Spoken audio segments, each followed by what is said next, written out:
Hi folks, Chef Ian here, and we're in the Cooks Collective kitchen today, and we're going to be doing a classic dessert, the panna cotta. Now, a lot of people would think, gee, panna cottas, I've seen it, on shows on TV, especially in the cooking competitions and so forth, and there's a big drama about panna cotta. Ooh, will it have enough wobble? Will it come out of its moulds? Listen, all that is all smoke and mirrors, and it builds up the tension on TV shows, but honestly, panna cotta is so easy to follow if you follow the recipes. So today we're going to be making a passion fruit panna cotta. Our hero of the dish obviously is our what's in season fruit, the Panama Passionfruit Panna Cotta. Base dishes in it is milk, cream. We're going to be using the vanilla bean paste. So much better than using vanilla essence. Obviously, the gelatin side of things is very important to get the ratio right, so you get the right wobble. So in our recipe, you will be able to follow that. Very simple. And when we finish up plating, we're going to be using some white chocolate from the chef's pantry, the mango and passion fruit coulis, and from Pepe Saya, the passion fruit curd. So they'll be at the end when we actually plate the dish up. So there's a few steps to follow first. So I've got my stove here, got my little pot on. So I'll just measure out, firstly, my milk. One of the things about desserts, it's probably the only time that I really do follow recipes exactly. When I do a lot of my, other dishes, I can be a little bit liberal. But when I do desserts, you have to pretty well follow recipes. And with panna cotta, to get that perfect smoothie silkness, you do have to follow the process. So our milk and cream mix has gone on first. I'm going to bring that up to what I call scalding point. I don't want it to boil, but I want it to get up to that point. Scalding point's that sort of 82 to 85 degree mark. And I have got a thermometer I can test, but it's pretty easy to see for yourself. So when you see the milk really just starting to sort of get that, I call it a look. You can just tell just before it's getting to boiling point and going to boil over. So let's go with that. That's going to, as I say, take about 5 minutes or so to heat up. So we'll let it do its process, and when it comes up to the next stage, we'll come back in and I'll show you what to do next. Okay, let's just check our temperature on this.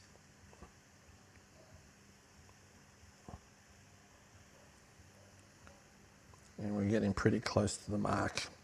So I'm going to turn it off. We've hit that 85 degree mark. Okay, so now that our milk's what I call it's got to its scalding point, we're going to add our sugar,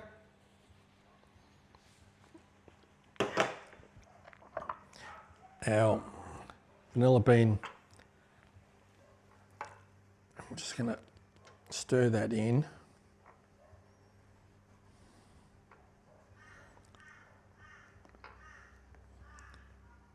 And I'm also going to add just a pinch of salt from our Olsen salt, just a little, not too much, just adds. Now, the secret is here now is to let this infuse. So we're going to give that about 10 minutes to really let the flavors mix, sugar, vanilla, to blend in with that milk and cream. So we'll give that 10 minutes to really, as I said, infuse, and then we'll get to the next stage, which is add in our gelatin to the panna cotta. So we'll see you in about 10. Okay, welcome back. Okay, so we've got our gelatin here, and I'm just going to put it into a little bowl, and I'm just going to add 2 tablespoons of water to it. So what the process here now is, we want to obviously dissolve the gelatin, but we've also got to let it, what they call, bloom. So a very simple process for doing that is mixing that through. And I'm just going to pop that into the microwave for 20 seconds. Okay. Really important step in that is that we don't want to overcook the gelatin. We don't want it to boil either, because that will destroy it. So I'm going to take our mixture off, and I'm just going to put it into a bowl.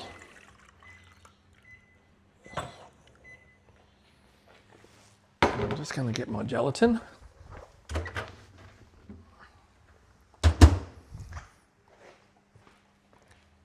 Now that's dissolved well. I'm just going to let it, you don't want any lumps. You want it, as you can see. But I'm just going to let it sit for a minute, just to really, as I said, develop what I call the bloom. So next stage in this is to add our gelatin to the panna cotta mix. So that vanilla has really infused into it, a little bit of sweetness there with the sugar. So next process now is to blend this in. So I'm just using my whisk, and I'm just going to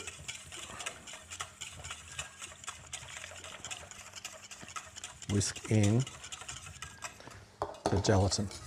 Really got to make sure this is all well mixed and it's incorporated into.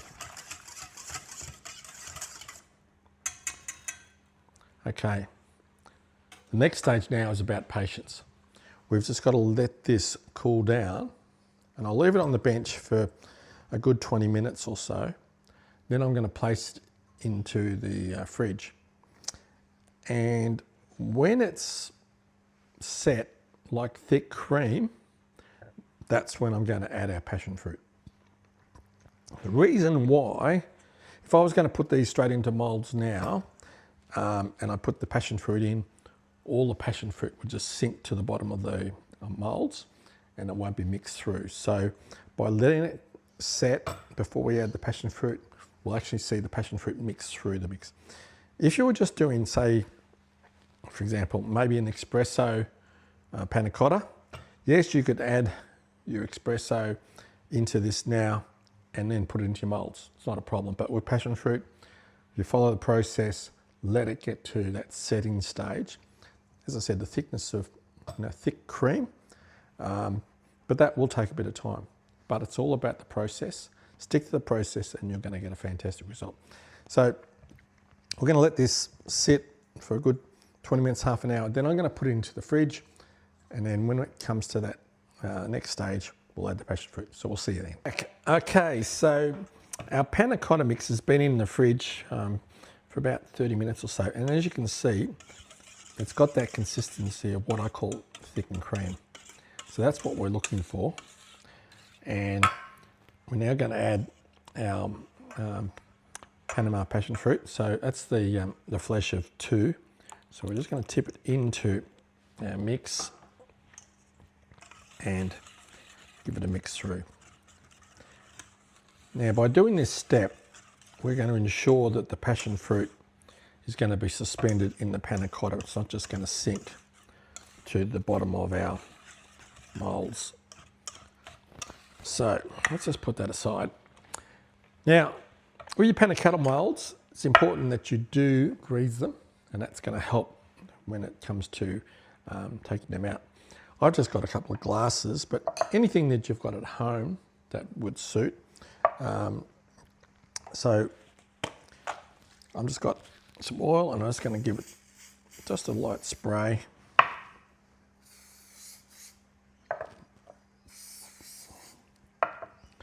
And to make it a bit easier for pouring, I'm just going to transfer this mixture out of the bowl.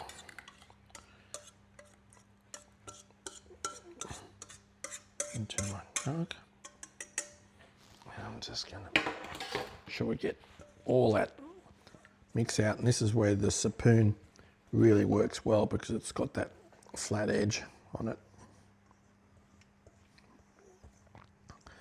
Okay, so we've got our moulds, so it's a matter of now just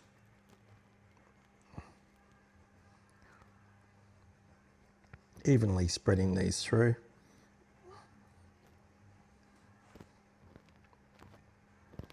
Now, we need to let these set, and to be perfectly honest, you really need to give them this time. So I always work on the basis, give them 24 hours. You know, I have seen some of the cooking shows where, you know, they've made panna cotta and they've set within 4 hours. Look, I don't recommend that. Play safe. Beauty about panna cotta and why it's so popular in restaurants too is that chefs can make these up and have them in their cold room for, you know, 4 or 5 days without any problem of them breaking down. So that's why chefs love them in their restaurants. So you can make this up. So if you've got a dinner party and it's on, you know, Saturday night, you can make panna cotta up, you know, Wednesday or Thursday and just have them in your fridge. And then all you need to do on the evening is unmould them, garnish them up, and away you go. That's the beauty about this dish. So we're going to put these in. We're going to cover these over with some Glad wrap, pop them in the fridge, and we're going to let them set, as I said, overnight.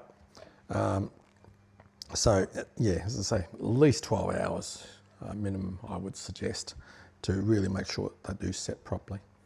So we'll see you in 12 hours or so. Okay, welcome back. Okay, so our panna cotta has set overnight. So to remove it from the mould, I'm just going to get a knife and we're just going to run it around the outside of the mould.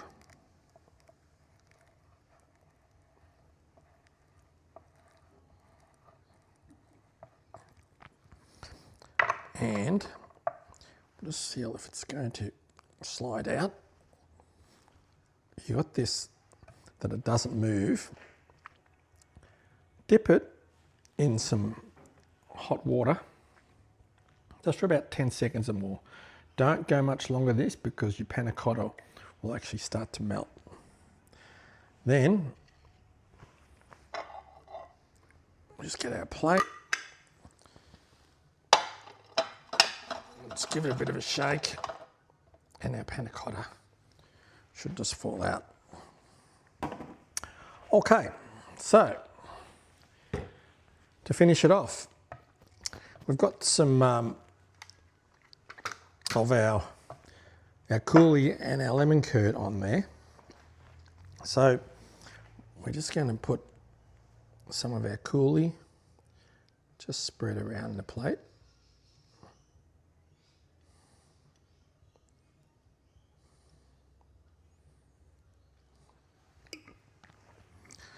Then with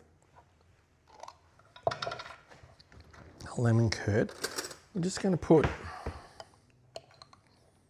a teaspoon of the curd on top.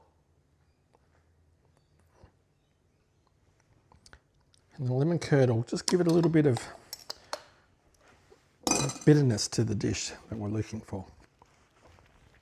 Now, to give it its final topping, we sell this in the pantry. This is our no cut U mandolin, and I've just got some white chocolate that I'm just going to run up on here to get some shards. Now if you don't have one of these, then you can use a potato peeler as well to get a similar effect. So we're just going to sit some of our chocolate shards on top, a couple scattered around.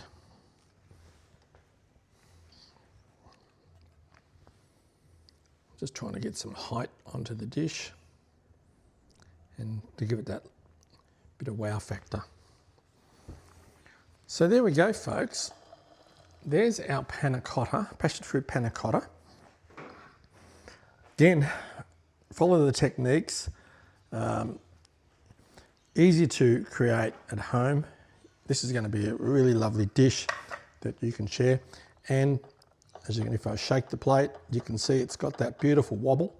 So it's not going to be this hard jelly. You've got the nice soft consistency. Again, using beautiful fresh passion fruit.